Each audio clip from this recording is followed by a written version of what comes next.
Balé à l'enneyer en à l'ennerzal, à deski bepsertra war memestro, war en endro à buez en dud, setu pezo deus gred yavankiz ou lesnenven arzunman war inez eusa. Et on bet diag en va famille, mais nemet ober vélo à tronezen hag ne ouien ket penons e veve en dud a raok à labourdoir à tout en traoze. Peta oa beta senchement choubraz amant et nez ça. Lion met gant gant petra. Gant al labourdoir. Le labourdoir hag entred.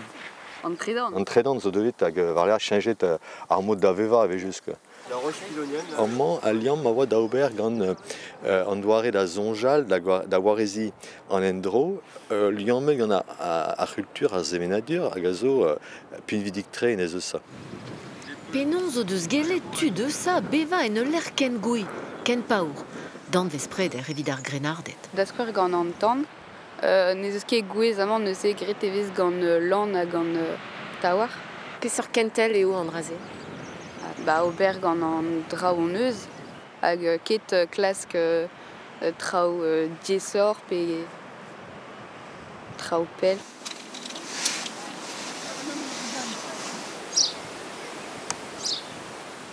Peta ouezid ivar ben tourtan narrear ae. Ni crafeuse Europa eo. Ya, gwire, ya. Gwede evez a bel, ya. Ar bagou arrel velout anezan, betek anter 50 km son din, si tu kalz eo. Desket an eus e oa ar meret o vev var an enezen drevraz, hag ar paotred ne oa ket o vev var an enezen, ervo re oa. Ni avait le traou nevez, gant ur strolad plus justre, setu ne oke vakansou, met eo gwellor eget ar skol.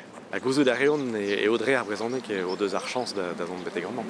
Hag mateze a re a deuio varler, a re a zo skolaj c'hoaz, a glevo ar pezo deus gredamant, hag o do c'hoant da gendelc'he ie gant ar brezhoneg. Brezhoneg yez ar blij a adur, eusa, et nez ar frankis.